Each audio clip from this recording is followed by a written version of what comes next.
Está no ar o seu espaço semanal dedicado ao campo, à produção rural, hoje, sexta-feira, dia 3 de julho. E nós chegamos com muitas informações direto da fazenda, do pasto e das lavouras, que fazem girar a economia do estado. Vem com a gente porque o programa de hoje está recheado de boas notícias do agro maranhense.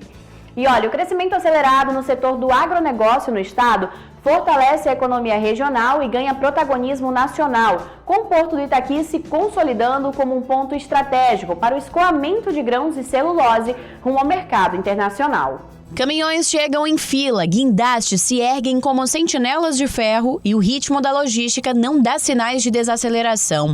Mas não é por acaso. O Maranhão acabou de alcançar um marco importante. Segundo a Federação das Indústrias, o estado ultrapassou a marca de US$ 1 bilhão em exportações entre janeiro e março de 2025.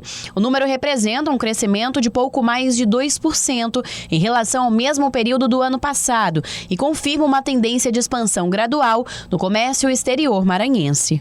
Os números mostram um cenário muito positivo em relação ao balanço comercial maranhense, né? Das exportações do Maranhão nesse período, no primeiro trimestre do ano, elas superaram US$ 1,1 bilhão, um crescimento de mais de 3% no período, puxado principalmente pelos principais componentes da pauta de exportação aqui no estado, que é a alumina, a soja e o algodão. No centro dessa engrenagem está o Porto do Itaqui, peça-chave para escoar as riquezas produzidas e extraídas no estado. Quem nos recebeu foi o Gervásio Reis, gerente de logística do Porto, que acompanha de perto essa movimentação crescente. Segundo ele, a estrutura portuária tem se modernizado para atender a nova realidade. Hoje o Porto do Itaqui ele colhe os investimentos que foram feitos ao longo aí de vários anos. Então hoje o Porto do Itaqui ele é um dos principais pilares do país para o escoamento da safra de grãos que a gente tem em todo o território nacional, que vem desde o atendimento às plantações que nós temos em toda a região do Mato Piba, falando do Goiás, do Maranhão, do Piauí, do Tocantins, através da nossa infraestrutura, onde hoje a gente tem 3 berços aqui dedicados para a exportação de grãos, como o berço 100 e o 103, que são interligados com 4 armazéns aqui que juntos formam o TEGRAN, que são o Terminal de Grãos do Maranhão, mais o berço 105 também, que tem interligação com os armazéns da VLI. Todos esses grãos eles vêm para o porto através de rodovia ou ferrovia. Isso também é um dos grandes atrativos aqui para o Maranhão, a movimentação híbrida, essa multimodalidade de carga, que faz com que a gente tenha diferencial no frete interno aqui do país e seja uma opção viável para os portos do sul, por exemplo. Por isso que a gente vem numa crescente e a gente vem atingindo aí tantos recordes nos últimos anos. Mais um braço para o escoamento da produção está em construção. Se trata do berço 98, que tem previsão de entrega de obra para o final de 2026. A expectativa é que aumente a taxa de exportação, com um crescimento de mais de 8 milhões de toneladas por ano. Com o crescimento, a gente viu a necessidade de continuar em expansão para continuar atendendo essa crescente demanda. Cada vez mais se fala em plantações de soja, em plantações de milho, em colheita, em safra recorde, em incentivos para os produtores. Então o Porto do Itaqui está construindo o berço 98 para expandir sua capacidade também de exportação, já em resposta aí do que se vem desenhando em torno dos investimentos aqui no crescimento da soja brasileira, do milho e de todos os grãos aí do país. Além do impacto nos números, o crescimento das exportações traz efeitos diretos para a economia maranhense, como a geração de empregos diretos e indiretos, além de impulsionar a arrecadação de tributos estaduais. Esse crescimento gera um efeito multiplicador, né, em toda a economia maranhense. Por exemplo, o setor de transportes e logística se beneficia diretamente com o aumento da movimentação econômica do porto. O setor de serviços também impactado positivamente, né? Desde a questão da armazenagem até os serviços prestados diretamente, essa questão da movimentação. O setor financeiro também, com as operações financeiras, as operações de câmbio, enfim, ela gera todo um cenário positivo que vai impactar na ponta emprego e renda, gerando empregos diretos e indiretos, aí fortalecendo ainda mais o nosso mercado de trabalho. Novas técnicas e manejos têm contribuído significativamente para melhorar os tratos com a criação de aves, especialmente quando realizados em áreas fiscais adequadas, respeitando normas sanitárias e ambientais. A implantação de sistemas modernos como galpões climatizados, alimentação automatizada e enriquecimento ambiental favorece o bem-estar das aves, reduzindo o estresse e aumentando a produtividade. Estamos em mais um quadro Técnicas e Manejos e hoje a gente vai aprender o que fazer na nossa área física para criar as nossas galinhas de maneira livre e, é claro, respeitando sempre os animais. Paulo Márcio é avicultor e vai nos falar um pouquinho sobre sua experiência enquanto avicultor que cria as suas galinhas de forma livre. Paulo, como iniciou essa ideia? Bom, a proposta da Ovo Ecology, a princípio, era criar os animais da melhor maneira possível, né? Trazendo qualidade para o dia a dia desses animais. A gente tem a ideia de que o bem-estar que esses animais vão receber, a qualidade de vida, tudo isso vai reverberar na qualidade do ovo. O que é um dos pontos que faz parte do bem-estar, é soltar os animais. Então, hoje existem algumas formas de você dimensionar esses animais. Os animais presos dentro do galpão, que é o sistema cage free, esse sistema ele permite você dimensionar de 5 a 6, 7 aves por metro quadrado, e quando elas estão soltas em piquete, inverte. Agora, as galinhas criadas nesse modelo, elas começam a pôr com quanto tempo? Essas aves, o ideal é que elas iniciem, o padrão, vamos dizer assim, é que elas iniciem por volta de 20 semanas de idade. Quando se tem um manejo correto, um manejo adequado, muito provavelmente elas vão produzir antes. Esse lote, por exemplo, elas iniciaram a postura por volta da 17ª, 18ª semana.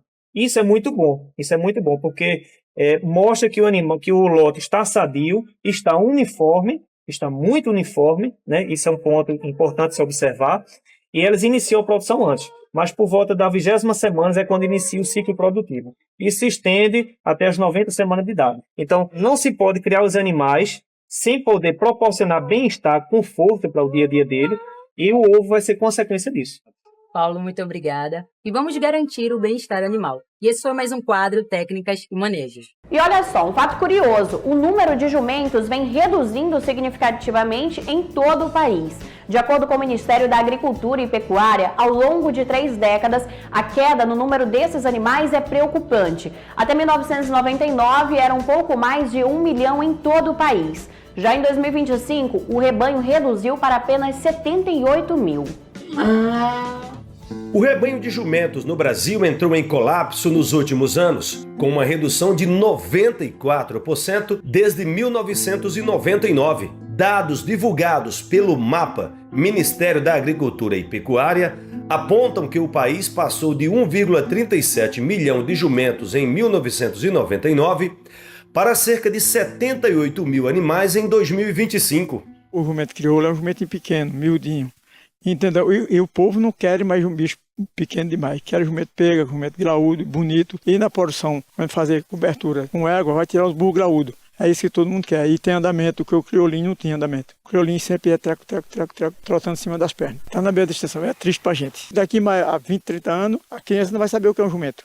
Talvez vai saber o que é um burro. Mas o jumento só se for para uma fazenda dessa para ver. Que ninguém vai tirar. Agora, matar para comer, eles querem. Que é isso que está acabando com o jumento. O principal motivo é o aumento do abate para exportação de peles, especialmente para o mercado chinês, onde a pele do jumento é utilizada na produção de um colágeno valorizado pela medicina tradicional asiática.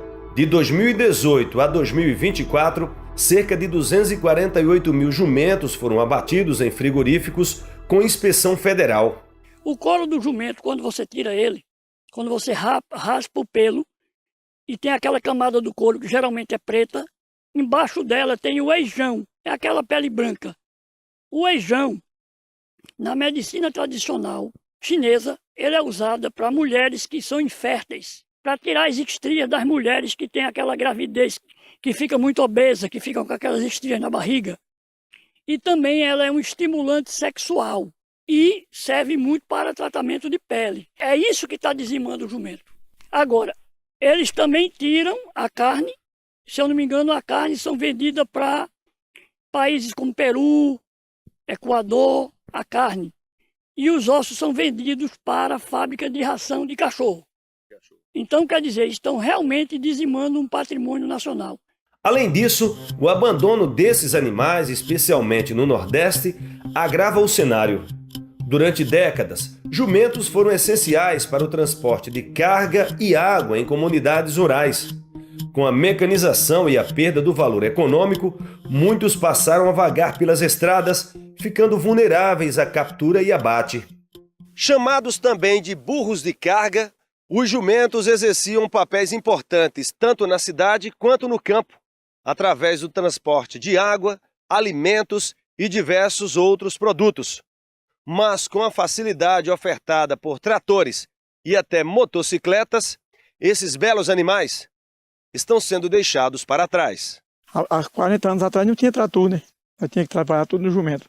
Tirar capim nas costas do jumento, nós tinha que buscar areia no rio, água no rio, tudo no jumento. Hoje nós temos trator, aí a turma, você sabe que a moto, a preguiça do homem é feroz, vai acabando com a natureza.